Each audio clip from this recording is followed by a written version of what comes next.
नमस्कार, आप देख रहे हैं जबलपुर एक्सप्रेस और मैं हूं आपके साथ कंचन। आई नजर डालते हैं जबलपुर की कुछ खास खबरों पर और सबसे पहले बात करते हैं आज की न्यूज हेडलाइंस की।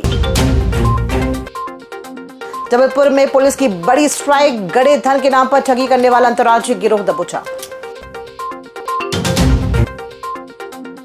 जबलपुर के 1041 बूथों पर भाजपा स्थापना दिवस पर राकेश सिंह ने फहराया भाजपा का ध्वज।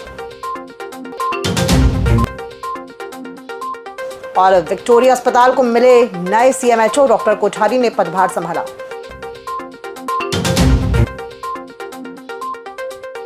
गांधी चौक में भीषण आग से मचा हड़कंप, दमकल कर्मियों ने टाला बड़ा हादसा। आइए अब बढ़ते हैं खबरों की ओर। जबलपुर की क्राइम ब्रांच और साइबर सेल ने एक बड़ी कामयाबी हासिल करते हुए हरियाणा के फरीदाबाद के एक ही परिवार के 4 शातिर ठगों को गिरफ्तार किया है।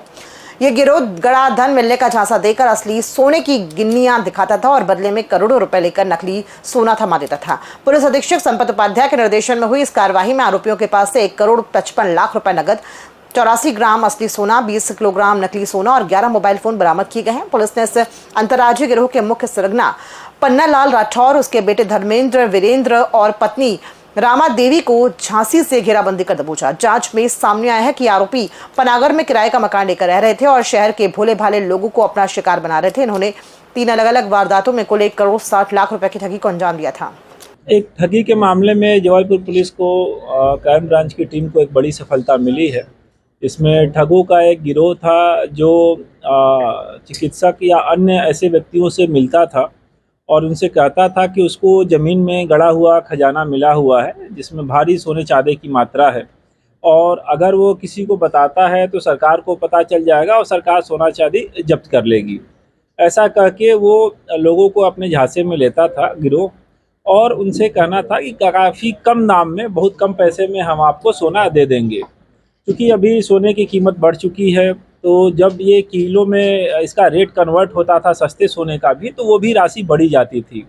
ऐसे करके जबलपुर में कुल 3 लोगों को इस गिरोह ने अपना शिकार बनाया, जिसमें से एक व्यक्ति के साथ 10 लाख, एक व्यक्ति के साथ 50 लाख और एक व्यक्ति के साथ लगभग 1 करोड़ की ठगी इन्होंने की।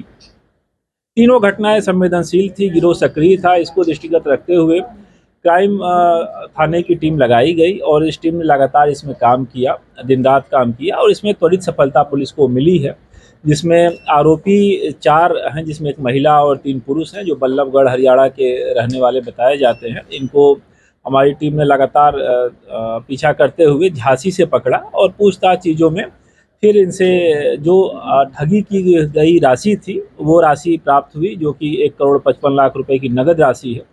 इसके अलावा 80 ग्राम के लगभग असली सोना मिला है, जो कि अपने शिकार को ये लोग दिखाने के लिए उपयोग करते थे। क्योंकि कोई व्यक्ति सोने चांदी का खरीदने से पहले एक बार सुनार से चेक कराता है, तो उसको वो लोग असली सोना देते थे। और उसके बाद जो नकली गिन्नी और सिक्के इत्यादि डिस्प्ले में जो रखे हुए आप देख रहे हैं, ये भी जब्त हुआ है। इसमें आरोपियों को गिरफ्तार किया गया है, PR लिया गया है, इनसे आगे पूछताछ की जा रही है।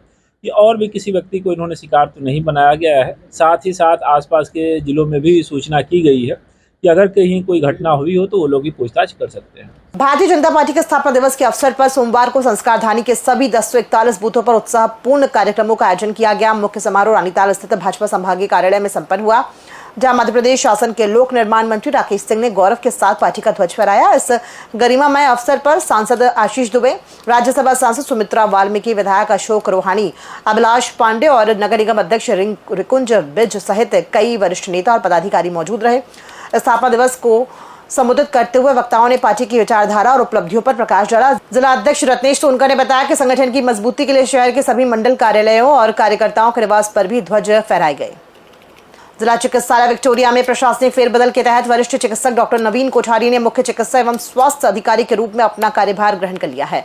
उनके कार्यभार संभालने के अवसर पर अस्पताल परिसर में एक औपचारिक कार्यक्रम का आयोजन किया गया। इस दौरान स्वास्थ्य विभाग के विभिन्न अधिकारियों और अधीनस्थ कर्मचारियों ने डॉक्टर कोठारी का आत्मीय स्वागत किया। उपस्थित स्टाफ ने उन्हें पुष्प गुच्छ भेंट कर नई जिम्मेदारी के लिए शुभकामनाएं प्रेषित की। पदभार ग्रहण करने के पश्चात डॉक्टर नवीन कोठारी ने अपनी प्राथमिकताएं स्पष्ट की और उन्होंने कहा कि उनका मुख्य लक्ष्य शासकीय सेवाओं को पूरी निष्ठा और पारदर्शिता के साथ आम जनता तक पहुंचाना है। चिकित्सा विभाग के अंतर्गत आने वाली प्रशासनिक और तकनीकी समस्याओं की पहचान कर उनका समय पर निराकरण किया जाएगा ताकि मरीजों को मिलने वाली सुविधाओं में किसी प्रकार का व्यवधान उत्पन्न न हो। डॉक्टर कोठारी ने स्वास्थ्य विभाग के समस्त अमले को अनुशासन और सेवा भाव के साथ कार्य करने के निर्देश दिए। उन्होंने जोर दिया है कि विक्टोरिया अस्पताल सहित जिले की समस्त स्वास्थ्य इकाइयों में चिकित्सकों और कर्मचारियों की उपस्थिति सुनिश्चित की जाएगी। स्वास्थ्य सुविधाओं के सुदृढ़ीकरण और शासन की जन कल्याणकारी योजनाओं के क्रियान्वयन को लेकर उन्होंने सकारात्मक रोड मैप तैयार करने की बात कही। इस अवसर पर चिकित्सालय प्रबंधन के वरिष्ठ सदस्य और कार्यालयीन कर्मचारी मौजूद रहे।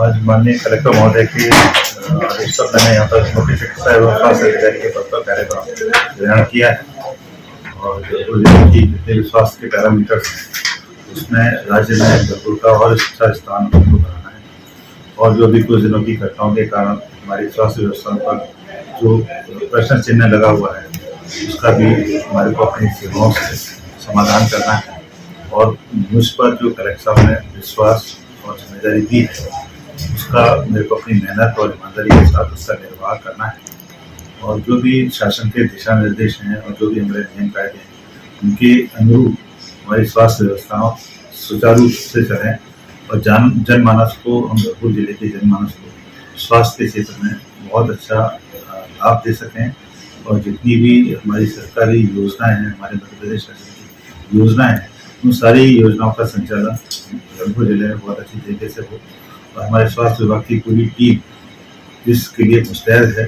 और आज मैं अभी अपनी सारी टीम से मुलाकात भी कर रहा हूँ और जो भी पैरामीटर्स हैं उसमें हमारी टीम हमारे जो DHO मैडम हैं और हमारा जो NHM का स्टाफ वो सारा पूरी तरीके से मुस्तैद है और हम बहुत ही अच्छा काम स्वास्थ्य के क्षेत्र में जयपुर में करेंगे और जयपुर की जनता को जो भी शासन की रांची थाना क्षेत्र के अंतर्गत गांधी चौक स्थित शंकर मंदिर के पास उस वक्त दहशत फैल गई जब वीरेंद्र ठाकुर के घर में भीषण आग लग गई। देखते ही देखते आग ने पूरे घर को अपनी चपेट में ले लिया जिससे लाखों रुपए का घरेलू सामान जलकर खाक हो गया। प्राथमिक जानकारी के अनुसार घर में जल रही पूजा की दिया बाती से उठी चिंगारी इस अग्निकांड का कारण बनी। हादसे के वक्त घर के भीतर गैस सिलेंडर रखे हुए थे जिससे एक बड़े विस्फोट का खतरा बना हुआ था। सूचना मिलते ही दमकल विभाग की टीम मौके पर पहुंची और तत्परता दिखाते हुए सिलेंडरों को सुरक्षित बाहर निकाला गया जिससे एक बड़ी त्रासदी टल गई।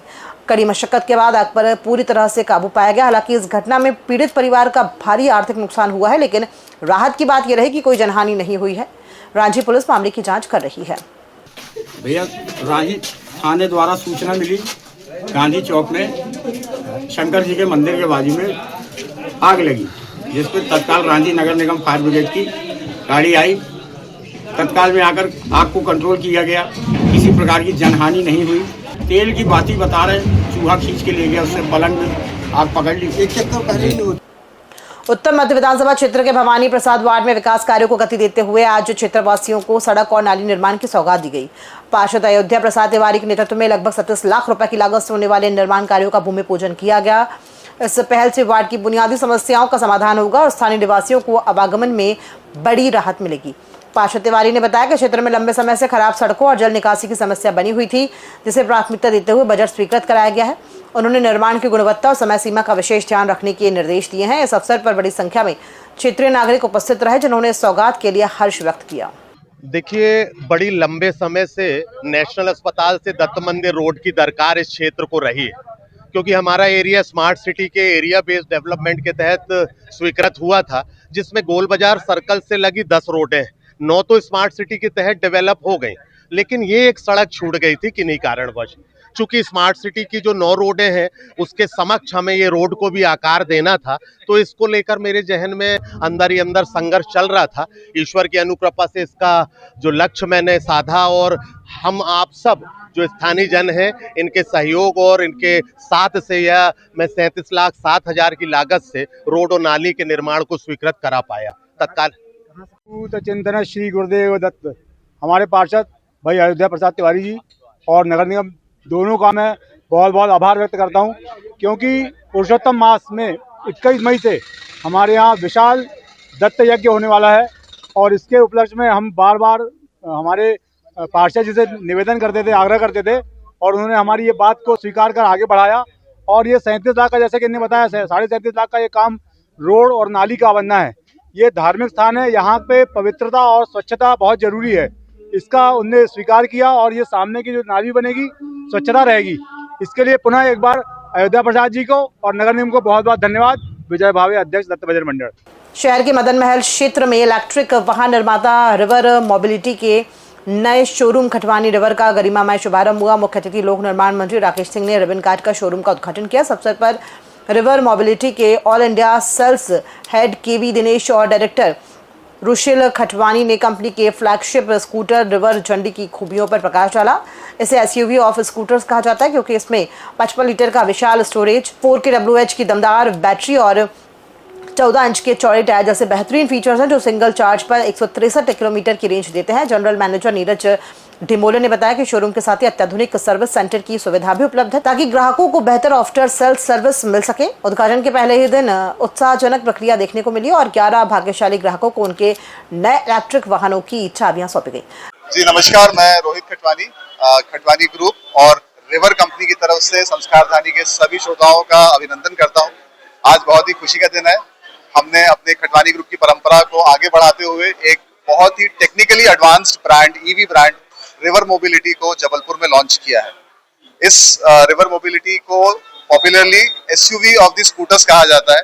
अभी जो क्राइसिस चल रहा है पेट्रोल, डीजल और एलपीजी का, उसमें ईवी का कितना बड़ा राहत के रूप में ये आएगी, उसी में हमने इसमें एक अपना कदम बढ़ाया है।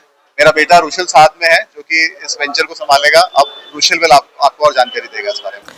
गंगापुर थाना क्षेत्र के मयूर कला मंदिर के पास हुए सनसनीखेज गोलीकांड के मुख्य आरोपी बाबू सिंधी को पुलिस ने सफलतापूर्वक नागपुर से दबोच लिया है। वारदात के बाद से ही आरोपी फरार था, जिसकी तलाश में पुलिस की टीमें जुटी हुई थी। पुलिस ने आरोपी का खौफ खत्म करने के उद्देश्य से उन इलाकों में उसका पैदल जुलूस निकाला जहां वो वारदातों को अंजाम देता था। इसके साथ ही आरोपी के विरुद्ध एनएसए की कार्यवाही भी की गई है। उल्लेखनीय है कि बीती 31 तारीख की रात को आरोपी बाबू सिंधी और उसके साथी निखिल कंजा ने यश थोड़ाट नामक युवक पर फायरिंग की थी, जिसमें यश के पैर में गोली लगने से वो गंभीर रूप से घायल हो गया था। पुलिस ने पीड़ित की शिकायत पर मामला दर्ज कर तत्काल घेराबंदी शुरू की और मुख्य आरोपी को धर दबोचा। मामले का दूसरा आरोपी निखिल कंजा अभी भी फरार है, जिसकी गिरफ्तारी के लिए पुलिस संभावित ठिकानों पर दबिश दे रही है। पुलिस का कहना है कि अपराधियों के विरुद्ध इस तरह की सख्त कार्यवाही निरंतर जारी रहेगी। एनएसए में बाबू सिंधी है जो लगातार 2 वर्षों से फरार चल रहा था। इसके पहले कुछ दिन पहले 31 तारीख को भी फायर किया था, जिसमें एफआईआर रजिस्टर्ड हुई है, जिसे नागपुर से गिरफ्तार किया गया है। अभी एनएसए की धाराओं के तहत जो जिला दंडाधिकारी महोदय ने वारंट जारी किया था, उसमें गिरफ्तार किया गया है। खबरों में फिलहाल इतना ही। दीजिए इजाजत, नमस्कार।